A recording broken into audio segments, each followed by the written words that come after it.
नमस्कार आदिल जी, बहुत-बहुत स्वागत है आपका मेरे चैनल पर। जी अस्सलाम वालेकुम। कैसी हैं आप? ठीक हैं अंजू? बहुत शुक्रिया आपका इनवाइट करने का। बहुत-बहुत धन्यवाद। मैं अपने दर्शकों को बता दूँ कि आदिल राजा साहब जो हैं वो पाक आर्मी में भी सर्व कर चुके हैं, लेकिन फ़िलहाल वो बाहर रहते हैं और बड़ी बेबाक तरीके से अपने यूट्यूब चैनल पर भी पाकिस्तान को लेकर राय रखते रहते हैं और इमरान खान के मुरीद हैं। तो आज हम दरअसल पाकिस्तान में चल क्या रहा है, इसी पर उनसे चर्चा करेंगे। लेकिन सबसे पहले आदिल जी मुझे ये बताइए कि फ़िल्म धुरंधर को लेकर बवाल क्यों मचा हुआ है पाकिस्तान में? देखिए, धुरंधर को लेके बहुत सी ऐसी बातें हैं जो आज तक पाकिस्तान तो करता चला आया था, और पाकिस्तानी नैरेटिव तो यही रहा है कि हिंदुस्तानी इंटेलिजेंस एजेंसीज जो हैं वो पाकिस्तान के अंदर उन्होंने इन्फिल्ट्रेट किया हुआ है। खास तौर पे कराची को लेके यही बात की जाती थी हमेशा से कि ये जो कुछ भी है, ये उसमें अजित डोवाल साहब का नाम लिया जाता था, और रॉ का नाम लिया जाता था, और इंडियन एजेंसीज का नाम लिया जाता था।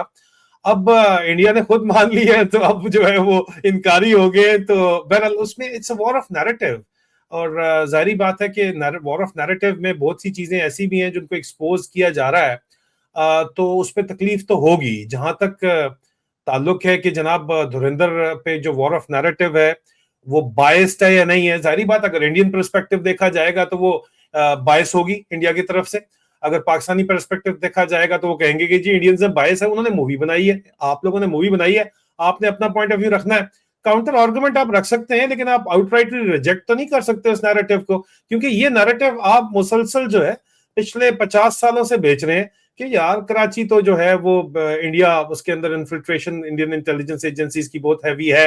आप मानते हैं जो कैरेक्टर्स हैं वो रियलिस्टिक कैरेक्टर्स हैं, वो ग्राउंड के ऊपर मौजूद हैं। हाँ, कुछ कैरेक्टर्स को आपने बहुत ज्यादा ग्लोरीफाई कर दिया है, और कुछ कैरेक्टर्स को आपने जो है वो शायद थोड़ी ग्लोरीफाई नहीं थोड़ी किया जितना चाहते थे ग्लोरीफाई करना पाकिस्तानी, लेकिन आपने शायद उनको नहीं किया। लेकिन बहरहाल मैंने देखी है मूवी धुरंधर, इसी बहस की वजह से जो इतना ज्यादा ये जो धमाल आप कह रही है पड़ा हुआ है, तो मुझे जो बहुत बात समझ आई है वो मैंने आपको बता दी है। जी। बिल्कुल, क्योंकि देखिए कुछ कैरेक्टर्स को ग्लोरीफाई जैसे आप कह रहे हैं ना किया जा रहा है और ये इंडियन पर्सपेक्टिव है, उधर से पाकिस्तानी पर्सपेक्टिव है। लेकिन लयारी हकीकत तो है ना वहाँ पे किस तरह से पीपीपी के साथ वहाँ पर गैंगस्टर्स की साँठ-गाँठ होती थी, ये सब चीज़ें तो सच्चाई है या नहीं? देखिए, एमक्यूएम का पहले ये रोल था कराची में, पीपीपी क्योंकि सिंध के ऊपर रूल करती है, रोल तो पूरा जो अंडरवर्ल्ड है वो तो आप देखें कि आपने मूवी में धुरंधर में भी बताया है कि यूपी का अंडरवर्ल्ड भी है जो कितना पावरफुल है कि इंडियन इंटेलिजेंस एजेंसीज उसको डरती हैं उस पर हाथ डालते हुए। तो इसी तरह पाकिस्तान की इंटेलिजेंस एजेंसीज भी अपने अंडरवर्ल्ड के ऊपर डरती हैं। दोनों तरफ हालात तो एक जैसे ही हैं, ये हुँ। हकीकत है, इसको मानने से इनकार करना तो बेवकूफी होगी। तो जाहिर बात है तो हकीकत है दोनों तरफ, ये तो इसमें it's a reality. The underworld and the crime, political crime nexus and Indian Pakistan is a reality, इसमें तो कोई शक नहीं है। लेकिन बड़ा तकलीफ हो रहा है कि ये फलाने किरदार हैं, ये ठीक से नहीं निभाए गए और वहाँ पर तो एक तरफ से ये चर्चा भी चल रही है कि हमने वहाँ के जो फ़िल्मकार हैं, वो ये कह रहे हैं कि हमने जब इस पर फ़िल्म बनानी चाहिए, तो हमको तो परमिशन ही नहीं मिली। तो इतना क्या है वहाँ पर जो छिपाना चाहती है वहाँ की सरकार भी? वो आपने आईएसआई के ऑफिसर्स को दिखा दिया दरमियान में उनकी जो आपने बल्कि इतना ज्यादा खुल के तो नहीं बोला, अभी भी नहीं बताया। अंदर तो कराची का जो अंडर बैली है ये तो आपने दिखा दी, सॉफ्ट अंडर बैली आपने दिखा दी है। ऊपर तो आपने बड़ा ग्लोरीफाई करके जरदारी साहब को जोरवारी साहब आपने बोल दिया। आईएसआई का आपने बड़े साहब तो बड़ा कर दिया, लेकिन आपने ये नहीं बताया कि बड़े साहब पिंडी में बैठते हैं, कराची में नहीं बैठते। और आईएसआई के आपने एक मेजर को तो दिखा दिया, लियास काश्मीरी को आप जो डिपेक्ट कर रहे थे, लेकिन उनका सेक्टर कमांडर वहां पे बैठा होता है, एक पूरा मैकेनिज्म है जिसके तहत वो पूरा सिंध कंट्रोल करते हैं वहां से बैठ के। और नेक्सस है, पॉलिटिकल नेक्सस है पाकिस्तान का मिलिट्री का, और फिर मुल्ला मिलिट्री अलायंस है पाकिस्तान का, जो कि इस वक्त भी पाकिस्तान के अंदर जियाउल 2.0 जो बनना चाहते हैं, आसिम मुनीर साहब फील्ड मार्शल जो हैं वो, आप उसके ऊपर तो आपने बात फिर भी नहीं की। आपने तो जो है वो अंडर सॉफ्ट अंडर बैली दिखाई है, जो कि एक रियलिटी है जी। अभी तो पार्ट 2 आना है, उसमें पता नहीं क्या-क्या दिखाया जाएगा। अभी तो बेसब्री से सब लोग मार्च महीने का इंतज़ार कर रहे हैं, उसमें बहुत कुछ होगा। लेकिन इस वक़्त जो खबरें पाकिस्तान से आ रही, एक तो ये जो पूर्व आईएसआई चीफ थे, फैज़ हामिद, जो कि इमरान खान के करीबी थे, उनको 14 साल की सज़ा हो गई कि वो बड़ी दखल-अंदाज़ी कर रहे थे पॉलिटिक्स में, इस तरह की लगाए गए उनपे? देखिए अंजू, एक तो जनरल फैज हमीद इमरान खान के करीबी कोई नहीं थे। इमरान खान के खिलाफ रजीम चेंज ऑपरेशन में DGISI जनरल फैज हमीद ही थे, जिन्होंने उस रजीम चेंज ऑपरेशन को अमेरिका के साइफर आने के बाद इम्प्लीमेंट करवाया पॉलिटिकल पार्टीज के साथ मिलके। जनरल फैज हमीद सिर्फ और सिर्फ लॉयल थे और करीबी थे जनरल बाजवा के, और दोनों मुश्किल के अंदर है इस वक्त, क्योंकि नवाज शरीफ साहब से दोनों की दुश्मनी थी। लेकिन जनरल फैज हमीद के पास अपनी इंश्योरेंस पॉलिसी है अभी भी। अगर उनको कुछ वाकई होता है, 14 साल सजा सुना दी है, वो तो मेरा भी गायबाना कोर्ट मार्शल करके 14 साल सजा सुना दी गई है पाकिस्तान के अंदर।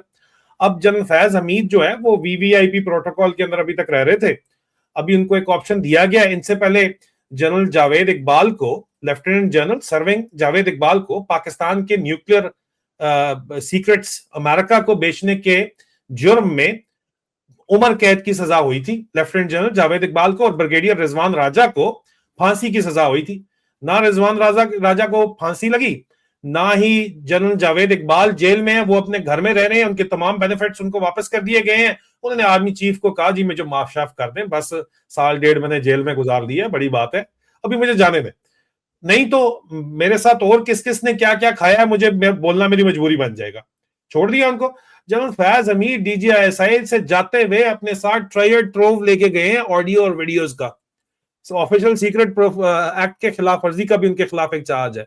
वो ऑडियो और वीडियोस का जो वो उनकी इंश्योरेंस पॉलिसी है, अगर उनको आगे चल के जो एक प्रोविजन है कि जनाब आज अगर आप ISPR का, इंटर सर्विसेज पब्लिक रिलेशन का स्टेटमेंट पढ़ें, सेकंड लास्ट पैराग्राफ में लिखा हुआ है कि these got the right of appeal at relevant forums. Pakistan में कौन सा रेलेवेंट फोरम है? जिसका डंडा उसका संडा, और डंडा जो है वो आर्मी चीफ के पास है। वो आसिम मुनीर के पास जाके दरखास्त माफी की देगा कि बाबा मुझे माफ कर दो। अगर बाबा माफ नहीं करेगा तो इंश्योरेंस पॉलिसी इसके पास मौजूद है, 14 साल आपके ख्याल में इस उम्र में जेल काटेगा। वो इन सब की वीडियोस, तमाम सियासतदानों की, तमाम जर्नलों की, और जिस तरह की वीडियोस हैं, आप जेफरी एप्स्टीन की फाइल्स भूल जाएंगे, वो निकाल देगा ऑडियो और वीडियो सबकी है। इनका तो काम ही हनी ट्रैपिंग के ऊपर चलता है। इन्होंने बहुत कुछ सीखा है, जेफरी एप्स्टीन को मेरा भूल जाएंगे। तो ये सारा का सारा धंधा है, गंदा है पर धंधा है, बात समझे आप। तो आपको लग रहा है कि माफी मुफी मांगेंगे तो ये फैज हमें छूट जाएंगे, पर ये कुछ खबरें इस तरह कुछ उससे बाद in the mean time, he staying in the VVIP rooms of the Armored Corps mess with General Officers Quarter at the Mall, Rawalpindi. देखो, ये मतलब ये जेल है उनके लिए। जर्नैलों के लिए पाकिस्तान में सजा आपके रैंक के हिसाब से है। अगर आप फौजी हैं और अगर आप जर्नैल हैं तो फिर कोई सजा फॉरगेट अबाउट इट। हाँ, अगर आप एक्स प्राइम मिनिस्टर भी हैं इमरान खान की तरह या नवाज शरीफ की तरह, या एक्स प्राइम मिनिस्टर के स्पाउस हैं, प्रेसिडेंट है जरदारी साहब, आप जेल भी जाएंगे, आपको बंद भी किया जाएगा। जर्नैलों के लिए नहीं। वो आप जो है ना, वो होली काउज हैं हमारे वहां पे, प्लीज उनका ट्रीटमेंट बड़ा सेपरेट है। उनको नहीं आप कुछ कर सकते, समझे, because they are ruling the country. हमें कहा जाता था, मैं 21 ईयर्स मेरी पाकिस्तान आर्मी की 3rd generation Pakistan army officer हूं। I have fought for my country. I have survived 3 IEDs, 1 vehicle borne suicidal attempt on my life. I am a war wounded officer. I'm awarded war wounded distinguished service. उसके बाद सिर्फ और सिर्फ हक और सच बोलने के ऊपर, विसल ब्लोइंग करने के ऊपर, डेमोक्रेसी के अंदर इमरान खान को रिमूव करने और उसको सिर्फ सपोर्ट करना कि यार ये गलत हो रहा है, सिर्फ कुछ भी नहीं। सिर्फ मैं, I was writing in English newspapers in Pakistan and I was the spokesperson of the Pakistan Ex-Servicemen Society. I took voluntarily retirement in 2017 and I was doing a very successful business with the military as a land provider of the Defense Housing Authority. ये कहने में कि गलत हो रहा है, इन्होंने मेरे खिलाफ जो कुछ किया वो I am in excel right now, लेकिन एक अलग स्टोरी है, किसी दिन करेंगे बात उस पर भी। एक तो मेरी आपसे गुजारिश है कि आप हिंदुस्तानी में बात करें तो मेरे दर्शक भी समझ पाएंगे, ज्यादा अंग्रेजी अगर आज ना करें तो बहुत अच्छा रहेगा। पर ये जो सब अभी मुल्ला मुनीर कर रहे हैं, अब तो बड़े मतलब पावरफुल हो गए हैं, लॉ से भी ऊपर हो गए हैं। खबर में ये भी आ रही थी कि पैनिक अटैक आ गया है, हार्ट अटैक आ गए। ये सब खबरें जब आती हैं तो इसका मतलब कहीं ना कहीं वो भी सिंपैथी गेन करने की कोशिश कर रहे हैं, क्योंकि ताबड़तोड़ हमले हो रहे हैं चारों तरफ से उन पर। देखिए अंजू, वो मेरा एक बड़ा पसंदीदा शेर है कि हम भी तुमको पा ही लेते सनम, बात पैसे पे आके रुकती है। पाकिस्तान में 4 साल से जो है वो सरमायाकारी रुकी हुई है, कोई भी लोग पैसा नहीं लगा रहे, ना पाकिस्तानी खुद लगा रहे हैं, ना कोई बैरूनी सरमायाकार आके लगा रहे हैं, ठीक है, ना विदेशी सरमायाकार आके लगा रहे हैं पैसा, क्योंकि पाकिस्तान में कोई भी बंदा जिसका दिमाग अपनी जगह के ऊपर है वो पैसा नहीं लगाएगा। ये समझ रहे थे कि अरब ममालिक, अरब बादशाहतें लगाएंगी, वो उन्होंने भी इनको इनकार कर दिया। मैं कहा जाओ बाबा काम करो। ये कशकोल लेके जो हमें बहुत बुरी लगती थी, ये पूरी दुनिया में फिरे हैं। ट्रंप के साथ लंच तो ये करके आगे, $6 लाख महीने का लगा के लॉबिंग तो ये कर रहे हैं, उसकी वजह से इनको लंच मिल गया, लेकिन डॉलर एक भी नहीं मिला। तो ये तो अभी तनख्वाह भी जो है आपकी फौज की वो उधार के ऊपर चल रही है।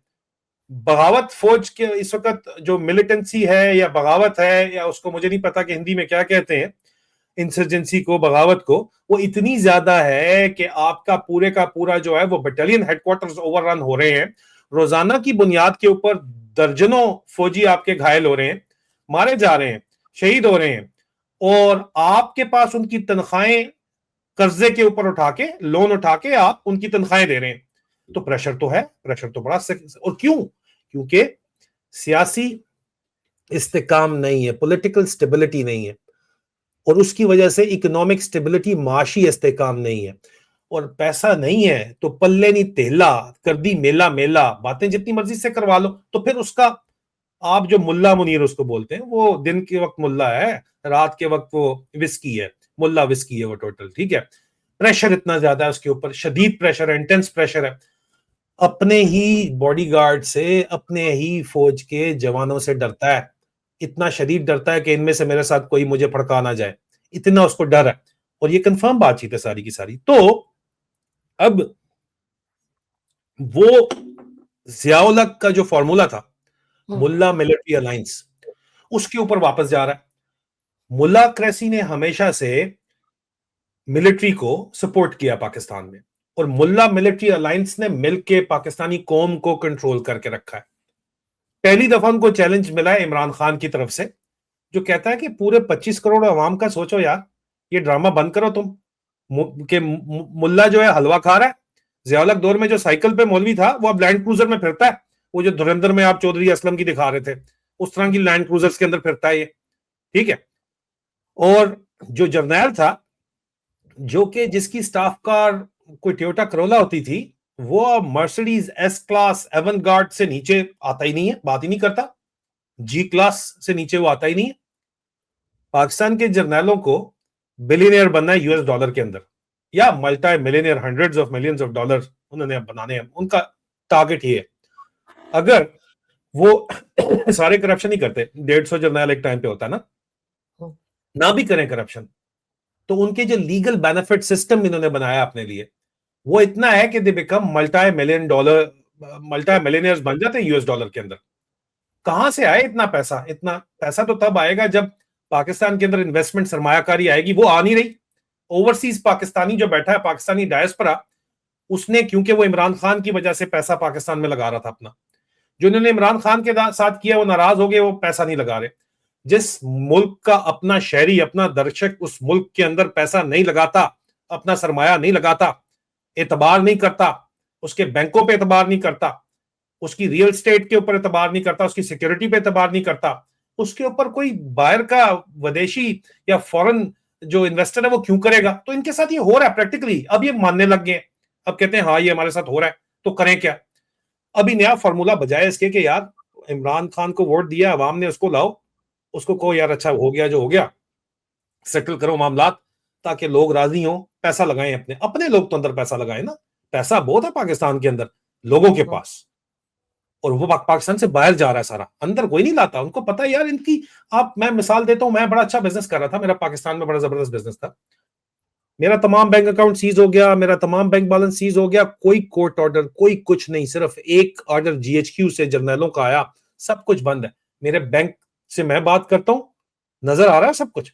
मैं कहता हूं यार ये मैं इसको विड्रॉ नहीं कर सकता, ट्रांसफर नहीं कर सकता, कहते हैं सर ऑर्डर है। किसके ऑर्डर है भाई? बस सर ऑर्डर है। बैंक जो कि international rules and regulation, financial जो उसके तहत चल रहे हैं, वो भी कहते हैं भाई हम कुछ नहीं कर सकते, ऑर्डर है। मैं ऊपर से जर्नैल चला रहे हैं पाकिस्तान, और उनसे चल नहीं रहा है। तो उन्होंने नया फार्मूला बनाया कि अभी ऐसा करो कि कोई दर्जन भर सूबे बना दो। इंडिया में स्टेट्स हैं छोटी छोटी, बड़ी अच्छी चल जाती हैं, 12 सूबे बना रहे हैं, 12 सूबे सूबे बना। बना, उसका भी बड़ा विरोध होना शुरू हो गया। सिर्फ वो नहीं, असल मसला फिर दोबारा घूम फिर के अंजू पैसे पे आता है। हम भी तुमको पा ही लेते सनम, बात पैसे पे आके रुकती है। नेशनल फाइनेंस कमीशन के जो अवार्ड है उसके मुताबिक जब बेनजीर भुट्टो को इन लोगों ने असैसिनेशन की थी, इसी ने फौज ने वो तमाम वाइप आउट कर दिए थे वहां पे जितने भी वॉश डाउन कर दिया था जितना एविडेंस था। तो उस वक्त और जनरल मुशर्रफ का नाम लिया गया था और उसके नतीजे में प्रेसिडेंट जरदारी सदर बने। तो उन्होंने जो रिवेंज लिया कि democracy is the sweet revenge, उन्होंने कहा जी जमहूर जो है वो हम उसका बदला लेंगे। पाकिस्तान खप्पे, लोगों ने कहा तोड़ो पाकिस्तान, ने कहा नहीं पाकिस्तान खप्पे बाबा। खुद वह सदर बना, मुशर्रफ को उसने निकाला और उसने 18वीं 18th अमेंडमेंट की और उसके तहत उसने पैसा ले लिया फेडरेशन से। फौजियों के कंट्रोल में वो पिंडी में बैठे हैं, जीएचक्यू इस्लामाबाद कंट्रोल करते हैं। जब भी उन्होंने पूरा का पूरा मुल्क टेक ओवर करना होता है, एक ब्रिगेड 111 ब्रिगेड है उसको मूव करते हैं, प्राइम मिनिस्टर हाउस बैठते हैं। ये अभी इसकी नोटिफिकेशन नहीं हो रही थी, एक हफ्ते बाद फिर ये 111 ब्रिगेड लेके गया, शहबाज शरीफ के सर के ऊपर बैठा, उसने कहा कर साइन, नहीं तो तुझे मैं फर्क करूंगा। साइन तो उसने करवा लिया, 27th अमेंडमेंट भी करवा ली, लेकिन 18th अमेंडमेंट इंटैक्ट है। सूबे 4 के 4 ही हैं, नेशनल फाइनेंस कमीशन अवार्ड वहीं पे है। ये उसको रिवर्स करना चाहते हैं ताकि पैसा फेडरल गवर्नमेंट के पास आए और फेडरल गवर्नमेंट ये खुद चला रहे हैं, पूरा इन्होंने कंट्रोल किया हुआ है। लेकिन यहां पे फिर वो हम कहते हैं पाकिस्तान में एक बड़ा सेइंग है, एक जरदारी सब पे भारी, क्योंकि it is not only one power centre. जब इसके ऊपर आते हैं बात, घूम फिर के इनका जो मेन फोकस है वो सूबे तो बनाएंगे, लेकिन खर्चा का सूबे चलाने में बनाने में, उनकी असेंबलियां बनानी है, इलेक्शन करवाने हैं, पैसा लगता है। कहां से लोगे, तुम्हारे पास है ही कुछ नहीं, उधार पे तुम चल रहे हो। तो ये कहते हैं कि एनएफसी अवार्ड वापस आ जाए किसी तरह, उस पे जंग छिड़ी हुई है। ये एक दूसरे को आप देखेंगे आइंदा आने वाले दिनों में काटेंगे। अंजू अगर मैं आपको एक बात बताऊं, इस वक्त मेरी एक्सट्रेडिशन की स्टोरी चल रही है जी हर जगह कि जनाब पाकिस्तान के वफाकी आसिम मुनीर के साला साहब आए हुए थे यहाँ पे यूके में कि इसको एक्स्ट्राडाइट कर दो, हम इसको लेके जाना। ना जी क्या किया इसने, आपने मेरे खिलाफ 9 महीने यहाँ पे मुकदमे चलाए, मेरे खिलाफ स्लैप सूट्स चलाए आपने, आप सब कुछ जो कर सकते हैं। मेरी मां को इन्होंने अगवा कर लिया, मेरी मां को इन्होंने कैद में रखा हुआ है। ये असलियत है अभी भी। मेरी मां को इन्होंने पाकिस्तान में बंद रखा हुआ है। आप अंदाजा करें, लोगों की माएं तो सांझी होती हैं, इनमें ना गैरत है इस मुल्ला मनीर में, इसकी फौज में ना शर्म है ना हया है। और अब पूरा का पूरा पाकिस्तान की जनता को, अवाम को, यह बात समझ आ गई है और it is an irreversible process. तो ये इस सारे प्रोसेस को करना चाहते हैं आर्टिफिशियली, मसनूई तौर के ऊपर रिवर्स करना चाहते हैं। इनका ये ख्याल है कि ये आदिल राजा है या यहाँ पे एक बैरिस्टर शहजाद अकबर है, हम 2 बंदों की इन्होंने एक्सट्रेडिशन मांगी है और उसके अगेंस्ट ये कहते हैं कि जी ग्रूमिंग गैंग के ब्रिटिश के मेंबर्स जो यहाँ पे पीडोफाइल्स बच्चियां खराब करते रहे, उनके जो वो पाकिस्तानी है, उनकी ब्रिटिश सिटीजनशिप स्ट्रिप हो गई है, पाकिस्तानी भी इन्होंने सिटीजनशिप सरेंडर कर दी है, कोर्ट ऑर्डर है इनको पाकिस्तान वापस भेजो, वो नहीं जा रहे। कहते हैं अच्छा हम इनको वापस ले लेंगे, ये आदिल राजा हमें वापस कर दो। और ये शहजाद अकबर है दूसरा बैरिस्टर जो इमरान खान के मिनिस्टर फॉर अकाउंटेबिलिटी थे, ये 2 बंदे हमें दे दो। क्योंकि इनको लगता है कि हम सच बोल रहे हैं, ये जो मैं बात कर रहा हूं यही बात मैं कर रहा हूं, मैं कोई और बात तो नहीं कर रहा। ये बात हम कर रहे हैं इस वजह से पाकिस्तान के हालात ठीक नहीं हो रहे, आप अंदाजा करें। ये किसी और सोच में बैठे हुए हैं, मुल्ला मनीर साहब हो जाए या बाकी इनके जर्नैल हो जाए, इन्होंने सारी उम्र से यस सर सुना है जी। लेकिन आदिल जी, अभी इमरान खान के साथ क्या होने वाला है? अडियाला जेल में रखा गया था, बहनें जाकर कम से कम मुलाकात कर लेती थी। आधी रात को वहां पर बहनें बाहर सोई हुई, इतनी सर्दी में उनके ऊपर वाटर कैनन चला दिए। अब कहा जा रहा है कि कोई मच जेल है बलूचिस्तान में, वहां रखा जाएगा, ऐसे रखा जाए कोई मिल ही ना पाए। और वो तो ऐसी बदनाम जेल है, 61 से ज्यादा एग्जीक्यूशन वहां हो चुके हैं। तो क्या इरादा है मुल्ला मुनीर का इमरान को लेकर? तो ये जो वो ये डराने का मैंने देखा था, सखर जेल की वो बात करते हैं सिंध के अंदर, लेकिन ये डराने के लिए बात कर रहे हैं क्योंकि अगर पिंडी जनरल हेडक्वार्टर्स है, फौज के कंट्रोल के अंदर है, इनको खौफ ये है कि इमरान खान को कहीं और ले गए तो लोग बागी, इस वक्त पाकिस्तान इनके कंट्रोल में है ही नहीं। इनके कंट्रोल में सिर्फ जो है वो मेन सिटीज हैं और मेन गैरजन्स हैं। बाकी पाकिस्तान में कोई भी रूल ऑफ लॉ, भाई आप जाओ ना जरा बलूचिस्तान की हालत देखो, खैबर पख्तूनख्वा की हालत देखो, सिंध में ये लेके जाएंगे, पूरे यहाँ पे जेल ओवररन हो जाते हैं हुए हैं। वो भाई जेल तोड़ के लेके चले जाएंगे खान को, इनको भी पता है अगर ये कहीं और लेके जाएंगे तो। हाँ, खान को ये ऑफर करते हैं कि आपको कंफर्टेबल शिफ्ट करते हैं, पिंडी के अंदर सब जेल बना के आप शिफ्ट हो जाएं, ताकि इंप्रेशन जाए जनता को कि भाई खान ने सौदा कर लिया। आप कहती मैं खान का मुरीद हूं, नहीं, ये लड़ाई इमरान खान के लिए नहीं है, पाकिस्तान के लिए, पाकिस्तान की आवाम के लिए, जनता के लिए, उस गरीब के बाल के लिए जिसको 2 वक्त की रोटी नहीं मिलती, उसके लिए। ये सिर्फ मेरी मां की लड़ाई नहीं है, ये 25 करोड़ की माओं की लड़ाई है। तो ये बात मैं आपको बताना चाहता हूं कि इमरान खान सौदा नहीं कर रहा है इनके साथ। मुल्ला मनीर अगर रहेगा, इसने पहलगाम में हमला कराया, मैंने स्टोरी ब्रेक की, मैं गद्दार के लाया, अब पूरा पाकिस्तान कहता है कि नहीं यार ठीक कह रहा था, ये तो इसने करवाया, आपने रिएक्ट किया, उसको उसने यूज किया और खुद फील्ड मार्शल बन गया, 27th अमेंडमेंट करवा ली, अब ये सदर बनना चाहता है। और मेरे ख्याल में इंडियन स्ट्रेटेजिक कम्युनिटी को जो गलत फहमी है कि जनाब ये मुल्ला मनीर या आसिम मुनीर जो है ये बहुत बड़ा कोई स्ट्रेटेजिक जीनियस है कि ट्रंप के साथ जाके लंच कर आया है, आप भी लगा लें $1 मिलियन महीने का, आपको भी लंच मिल जाएगा, आपको तो फ्री में मिल जाएगा, मोदी जी को भेजें आप, वो प्रोटोकॉल के साथ लंच करवा देंगे। ये कौन सी बात है यार, आप उस चक्कर के अंदर बैठे हुए। और ये ट्रंप की जो 4 दिन की चांदनी है, ये नवंबर 26 के अंदर इलेक्शन के बाद वो भी नहीं रहने वाली। को पश्चिम बंगाल में मुर्शिदाबाद में बाबरी मस्जिद का ढांचा बनाया है, उसके लिए एक सांसद नेशनल असेंबली में फरमा रही थी कि वहां मस्जिद जब बन जाएगी तो मुल्ला मुनीर वहां जाकर सबसे पहले अजान देगा। इस तरह की बातें कर रहे हैं वो लोग। तो ये रिवाइव करने की कोशिश की जा रही है ज़िया-उल-हक की आइडियोलॉजी को, क्योंकि ये फैंटेसाइज करता है ज़िया-उल-हक 2.0 बनने के लिए 10 साल से 20 साल का इसका प्लान है गवर्नमेंट करने का। उसमें ज़िया-उल-हक ने मुल्लाक्रेसी को जिस तरह यूज किया था, तो दोबारा मुल्लाक्रेसी को यूज कर रहा है। मैं उलमाए हक की बात नहीं करता, उलमाए हक हिंदुस्तान और पाकिस्तान दोनों जगह मौजूद है, मैं मुल्लाक्रेसी की बात करता हूँ, सियासी मौलवियों की बात करता हूँ। सियासी पंडित भी होते हैं, सियासी मौलवी भी होते हैं, मुल्ला क्रेसी को यूज कर रहा है। अब मुल्ला क्रेसी को जो वो यूज कर रहा है, वो इसी तरह रिवाइव करना चाहता है anti India, anti Hindu hatred, Hindu Muslim hatred. उसके लिए हिंदुस्तान के अंदर अगर हिंदू मुस्लिम फसादात होते हैं तो इसको फेवर, इसको फायदा होगा उसका। फिर बांग्लादेश के साथ ये डबल इन्वेलपमेंट, एक फौजी हमारी स्ट्रेटेजी है, माजरत फौजी स्ट्रेटेजी है तो अंग्रेजी मुझे उसकी आती है, डबल इन्वेलपमेंट स्ट्रेटेजी होती है, टू फ्रंट वॉर भी इसको आप बोलते हैं। तो वो ये बांग्लादेश के साथ इनके आर्म फोर्सेस मुसलसल विजिट्स कर रही हैं। चेयरमैन जॉइंट चीफ जो भी रिटायर हुआ है वो भी गया था, इसका नेवल चीफ भी हो के आया, एयर चीफ भी हो के आया। ये समझते हैं कि बांग्लादेश ने बड़ी मुश्किल से जान छुड़ाई है इनसे, और ये समझते हैं कि उनको दोबारा साथ मिला के ये two front war scenario India को प्रेजेंट कर सकते हैं। और जाहिर बात है पीछे चाइना की थपकी शामिल तो है ना, इसमें तो कोई शक नहीं, ग्रेट पावर राइवलरी के अंदर वो तो है ना, वो तो, लेकिन चाइना भी इनसे तंग आया हुआ है, क्योंकि ये अगली बात करते नहीं है, पैसे पहले हाथ खोल लेते हैं, क्योंकि करप्शन इतनी ज्यादा। आईएमएफ का जो लेटेस्ट गवर्नेंस सर्वे आया है वो कहता है कि 5 खरब रुपए की पिछले 3 साल में सिर्फ सरफेस के ऊपर करप्शन हुई है, सिर्फ सरफेस पे, आईएमएफ की रिपोर्ट कहती है। तो आप मुझे बताएं ना कि पैसा तो जितना मर्जी इनको चाहे अमेरिका दे दे चाहे चाइना दे दे, वो सारा करप्शन में जर्नैल और उनके बगल बच्चे उठा के भाग जाते हैं पाकिस्तान से, वो भी तंग आए हुए।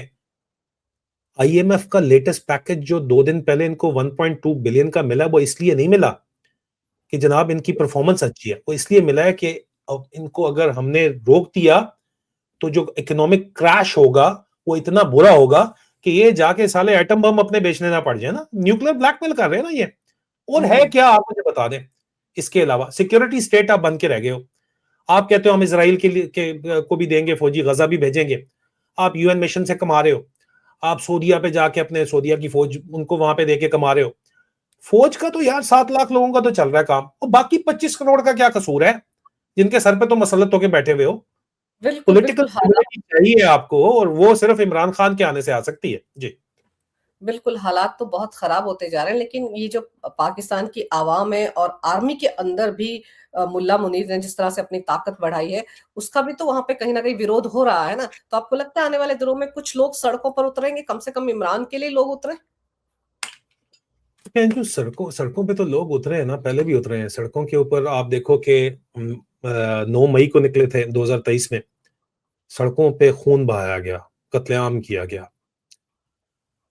24 से 26 नवंबर 2024 को अवाम निकली, इन्होंने स्ट्रेट फायर फौज ने खोला, 105 लाशें गायब कर दी गई, जो पहले लाल मस्जिद में गायब की गई थी इस्लामाबाद के अंदर, at the very heart, military operation के जरिए। लोग तो निकल रहे हैं, लेकिन आगे से ब्रूट फोर्स यूज हो रही है, स्नाइपर गोलियां, हेडशॉट्स मारे जा रहे हैं लोगों को। वीडियो एविडेंस मौजूद है और उसकी इंक्वायरी भी नहीं होने दी जाती। कोर्ट्स कंट्रोल की जा रही हैं। आपके इस्लामाबाद हाई कोर्ट के जजेस आके क्या कहते हैं? वो कहते हैं, यार मेरे ब्रदर इन लॉ को उठा उठा के ले गए और उसके प्राइवेट पार्ट्स पे इलेक्ट्रिक करंट्स और शॉक्स मारते रहे, क्योंकि मुझे प्रेशर करना था। ये रिटर्न सुप्रीम कोर्ट में उन्होंने जमा कराई है चीजें, एप्लीकेशन दी है। और साथ उन्होंने कहा कि आपके जजेस, हाई कोर्ट के जजेस के बेडरूम्स में कैमरास लगाए हुए आईएसआई ने। आप कोई हिल आपके सुप्रीम कोर्ट के जजेस रेजिग्नेशन देके जा रहे हैं कि भाई हमसे नहीं हो सकता ये प्रेशर बर्दाश्त। ये वही नेक्स्ट लेवल ऑफ हैरेसमेंट ये लोग करते हैं। आप बिल्कुल सही कह रहे हैं, पाकिस्तान की आवाम को सामने आना पड़ेगा, क्योंकि देखिए इमरान खान अगर उनके मुल्क के लिए अच्छा काम कर रहे थे और बाहर के लोग भी उस वक्त पाकिस्तान को सपोर्ट कर रहे थे, तो इस बारे में तो जरूर सोचना चाहिए। लेकिन पता नहीं मुल्ला मुनीर के मन में क्या चल रहा है, जो इमरान खान को लेकर इस तरह के फैसले लिए जा रहे हैं कि उनको कहीं और शिफ्ट कर दिया जाएगा। लेकिन देखते हैं आगे चलकर क्या होता है पाकिस्तान में। आपने आदिल जी वक्त निकाला और इस विषय पर बहुत ही अहम जानकारी मेरे दर्शकों को दी। आपका बहुत बहुत धन्यवाद। नमस्कार। बहुत बहुत शुक्रिया। खुदा हाफिज।